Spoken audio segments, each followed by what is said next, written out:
None of this is an accident. America has more than enough energy to keep gas prices low. So why is this happening? Well, it's being done on purpose by the party that hates gasoline. The Trump sign with the Trump. Gas engines are bad for the climate, Democrats tell us. They appear to believe that, but they also understand something else about gas. Cars mean autonomy. If you've got a car, you can go wherever you want. The central planners cannot control you. They hate that. At this point, they can't express a thought like that out loud because it's too scary. So instead, they call you a racist. It's racial. Watch. For years, you all have continued to promote fossil fuels despite knowing that promoting them means promoting environmental racism. What? Bro, what are you talking about, man? Promoting environmental racism. Discovering fire, inventing the wheel, laying the foundation for all mankind. And violence in Black and brown communities. You all are still promoting and selling fossil fuels that are killing millions of people. Racial. Yeah, you right, man. Don't even trip. This is a striking example of white supremacy. I like a nigga was saying. So fossil fuels are a, quote, striking example of white supremacy. No, racial.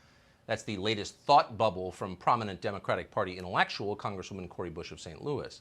You got to wonder what the world's many non-white OPEC countries think of that. I'm so damn confused. They must be thoroughly confused by it. But Cori Bush doesn't know it. She's never heard of OPEC. She just prattles on, thoughtless little moron that she is. You disloyal, fool-ass, bitch-made punk. Announcing this or that as a striking example of white supremacy. That's what she does. What's interesting is that not a single prominent Democrat will tell Cori Bush to shut up and sit down. They're not allowed to do that. So over time, Cori Bush's ravings become official government policy. Why shouldn't we shut down energy pipelines in the middle of an energy crisis? Pipelines are racist. How can it be offensive if it's true? Wrong.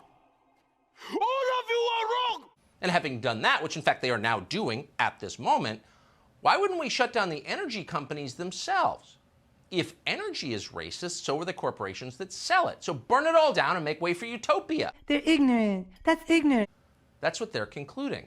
Here's a top Biden nominee, someone who could very soon supervise every financial institution in the country, explaining that we should root for the destruction of the most robust economic sector in the United States. Destroy them all!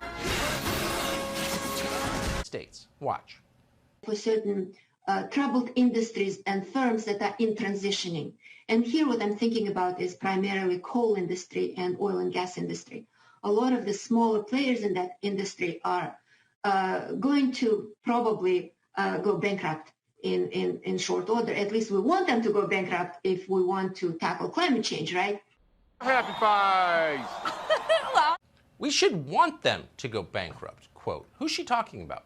Well, she's talking about the people who make it possible to have, say, airplanes, asphalt, automobiles, farm equipment, fertilizer, steel, plastics, golf balls, antihistamines, aspirin, soap, electricity. Virtually every other feature of modern civilization comes from fossil fuels. But let's just shut them all down and then applaud as we do. The future will be much better then, we promise. That's what the Democratic Party is as of tonight. So you can see very clearly why they're not too concerned by the fact you're going broke filling up your car. Going broke is the whole point of the exercise. Promoting environmental racism. Promoting environmental racism. What the hell is even that?